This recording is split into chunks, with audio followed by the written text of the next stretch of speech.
dan saya ingin menantang juga, atau kami ingin menantang ya, omongan-omongan atau celoteh para termul yang mengatakan bahwa minggu lalu pasti, bahkan ada yang mengatakan awal minggu depan sudah P21. Kita tetap on the right track untuk membuktikan ijazah itu asli palsu di forum yang sesungguhnya. Ya. Nah, karena itu silakan nantikan kaos apa yang enggak, itu bukan yang intinya, bukan itu. Baik, assalamualaikum warahmatullahi wabarakatuh. Waalaikumsalam. Selamat sore semuanya. Pertama-tama terima kasih atas semua statement, semua dukungan, bantuan dari para lawyers yang luar biasa di bawah Mas Refli Harun di sini, dan yang hari ini juga menyampaikan beberapa hal yang detail ya, untuk memudahkan masyarakat menerima apa yang tadi disampaikan.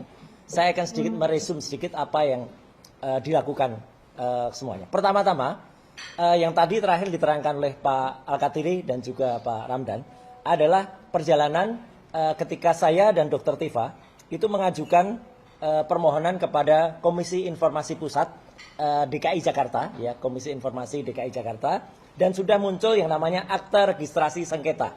Nanti setelah detail akan saya broadcast, ya, Akta Registrasi Sengketa dengan nomor 022-5-KIP DKI tanda hubung PS 2026. Yang ini intinya adalah yang mengajukan dua orang, saya dan Dr. Tifausia Tiasuma. Untuk yang teradu adalah Kepolisian Daerah Metro Jaya selaku termohon. Intinya kami minta daftar dari barang-barang bukti yang ada. Karena selama ini yang diterima itu adalah daftar yang dihitamkan. Daftarnya saja dihitamkan, apalagi isinya. Maka kami minta daftar untuk bisa kami ketahui. Kenapa itu penting?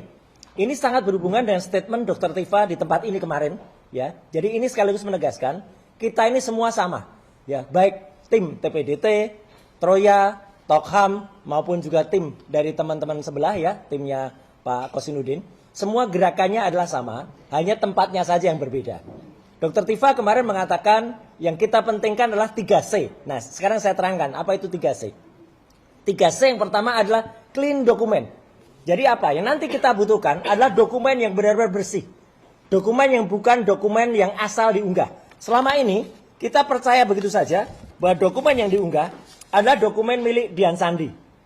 Meskipun Dian Sandi akhirnya meminta maaf kepada yang Dian Sandi. Sorry. Nah ini. Ketika Dian Sandi mengatakan itu milik Joko Widodo, tapi sebenarnya file ini hanya 76 kilobyte. 76 kilobyte inilah yang akhirnya menjadi masalah antara peneliti muda yang luar biasa berbakat, topi merah, dengan salah seorang yang dulu pernah menjadi bagian dari kita, tapi kini sudah membelot dan menjadi pengkhianat, yaitu Dr. Eng Rismond Hasyolan Sianipor M. Eng. Ya, harus begitu cara ngucapinnya. Soalnya dia minta disebut namanya secara jelas. Kalau dia si Omon atau zombie marah, ya udah Dr. Eng. Ya. Nah itu. Kenapa? Kemudian Dr. Eng tadi bisa menampilkan yang namanya emboss. Nggak mungkin. Topi merah sudah menjelaskan dengan sangat detail, ya, bahwa file sebesar hanya 76 kilobyte itu, kalau dibesarkan, itu pecah. Logikanya sederhana. Teman-teman dapat WA, gambar di WA yang ukurannya hanya di bawah 100 kilobyte, coba dicetak poster atau dicetak spanduk. Pecah.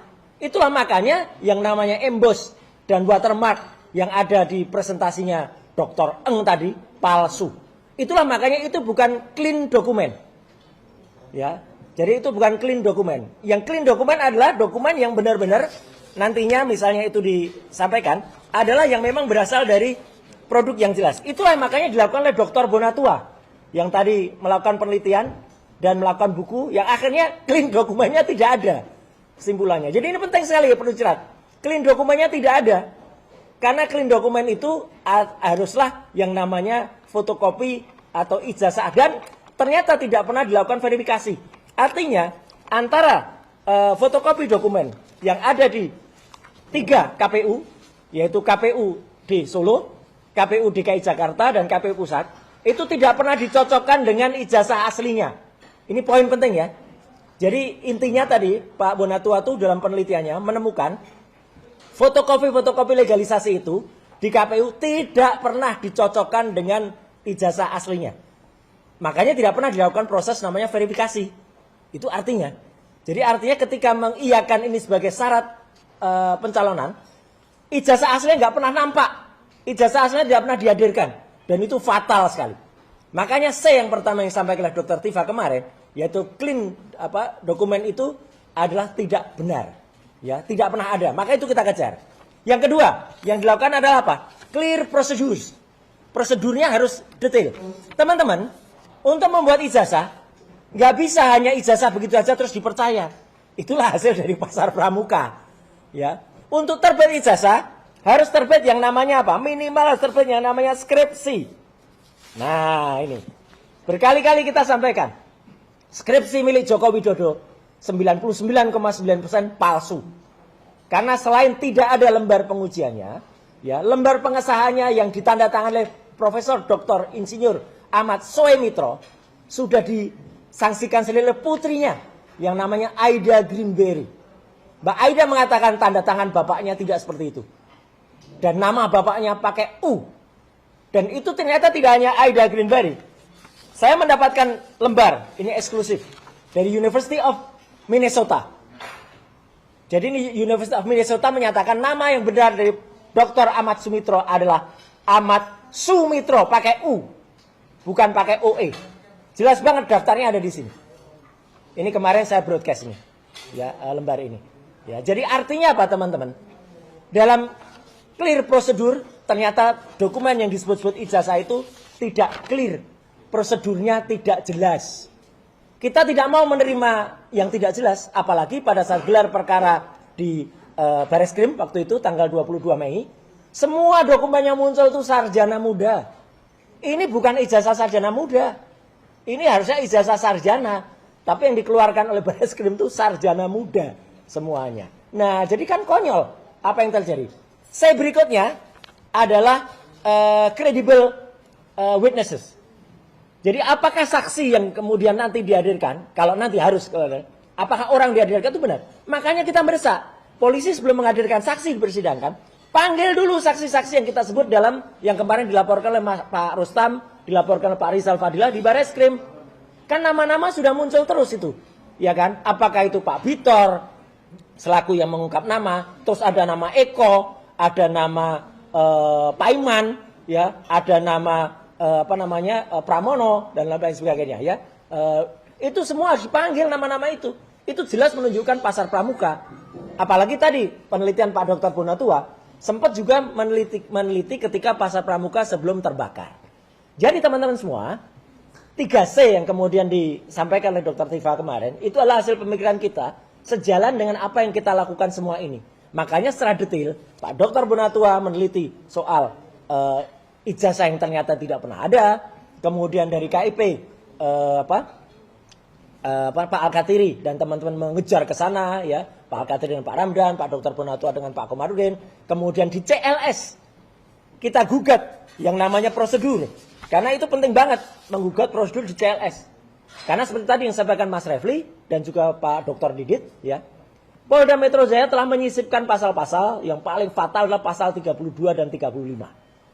Yang dari Undang-Undang ITE, yang itu sebenarnya sangat-sangat fatal karena itu sangat-sangat diselundupkan, karena tidak ada yang kita lakukan terhadap dokumen ini. Karena yang beredar itu adalah dokumen milik Dian Sandi, dan dokumen milik Dian Sandi pun itu, ya, tidak asli. Kalau pasal 35 berarti kita membuat dokumen itu seolah-olah asli, padahal tidak sama sekali. Nah, jadi itu inti yang ingin disampaikan pada saat ini, dan saat ini juga saya ingin menyampaikan teman-teman semua. Hari ini sudah hari Jumat, tanggal 15 Mei. Dan Jumat ini adalah hari biasanya terakhir dalam pekan ini. Dan saya ingin menantang juga, atau kami ingin menantang, ya, omongan-omongan celoteh para termul yang mengatakan bahwa minggu lalu pasti, bahkan ada yang mengatakan awal minggu depan sudah P21. Ya. Bahkan ada Mak Lampir yang jarinya selalu pakai cincin banyak, yang tangannya bisa masuk ke ijazah yang katanya embus itu, mengatakan 1000% minggu depan terbit P21. Dari mana 1000% itu? Hampir kayak si omon-omon aja 11.000 triliun %. Ya, omon-omon itu. Ya, jadi artinya apa? Omong-omongan mereka, termasuk omongan dari seorang apokat ini, ya. Apokat, bukan Kalau advokat itu lawyer. Ini apokat. Ya. Nah, ya, apokat itu apa? Apokat itu busuk, ya. Nah, ini juga sama. Saya pastikan. Gitu. Saya sudah sumbernya, saya sudah A1. Sudah pegang saya. Pegang apa? Ya. Orang kalau terbiasa bohong tuh ya kayak junjungannya tuh tukang bohong semua, ya. Jadi dan ini sekarang selalu bikin, wah ini komentar yang terakhir, komentarmu mewakili isi hatimu. Apa gini ya? Status kok kayak gini ya? Ini orang namanya Andi Asuwan ini ya. Andi Asuwan. Ya. Nah itu ya, itu nggak usah didengerin kayak gitu. Nah tapi bagaimanapun juga kita jawab hari ini ya, dan kita tantang sekali lagi dengan tadi statement dari Mas Refli dan Pak Didit bahwa Polda Metro Jaya kemarin juga kita hormati statement Kombes Budi ya. Namanya Budi, tapi tulisannya di sini Budi. Ya. Jadi saya bacanya Kombes Budi ya. Kombes Budi mengatakan kita doakan agar P21. Loh, kok Polda Metro Jaya ikut mendoakan ini emangnya apa ya gitu. Ya, memang jadi ulama ya gitu ya mendoakan. Tapi nggak apa-apa, kita tunggu saja. Tapi yang jelas P21 itu bukan final. Ya, ada yang namanya P19 mati, ada yang namanya P20, yaitu dihentikan di mana. Kita nggak akan prediksikan karena kita bukan tukang ramal, bukan tukang prediksi. Tapi apa upaya yang kami lakukan selama ini adalah upaya untuk membuktikan bahwa apa yang kita lakukan itu clear, ya. Jadi untuk clean juga dan juga kredibel. Tapi istilahnya ini juga menantang tadi ya. Clean dokumen, clear prosedur, dan juga credible witnesses. Jadi itu yang ingin saya sampaikan. Kita tidak hanya melakukan omon-omon kayak ini. Apalagi minta kayak gini. Ini salah nih. Ini topik lain ya. Ini topik lain soal IKN ya nanti karena keputusan IKN kan muncul tapi tidak hari ini ya. Nanti saya akan cerita soal IKN karena saya sudah memprediksi soal IKN. Tapi yang jelas yang kami lakukan bukan talk the talk. Wah ya.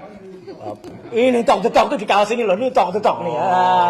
Kaosnya lama tapi ini tetap sama. Para termul itu hanya melakukan talk the talk. Ya. Kalimatnya siapa ya talk the talk? We walk the talk. We walk the talk. Only talk the talk. Kayak junjungannya ini ya. Gitu. We walk the talk. Only talk the talk. Sekian, terima kasih. Wassalamualaikum warahmatullahi wabarakatuh. Ya. Benar kan saya bilang kan, kita tunggu kaos. Kaosnya kaos lama tapi tetap aktual. Ya, we walk the talk. Ya. Iya. Itu. Kawan-kawan semua, ada yang mau tanya? Ya, silakan. Om, tapi sudah mendapatkan kabar dari Humas Polda Metro Jaya langsung belum sih Om terkait habis P21 ini seperti apa? Karena kan dari Humas ini mengatakan akan segera dirilis gitu.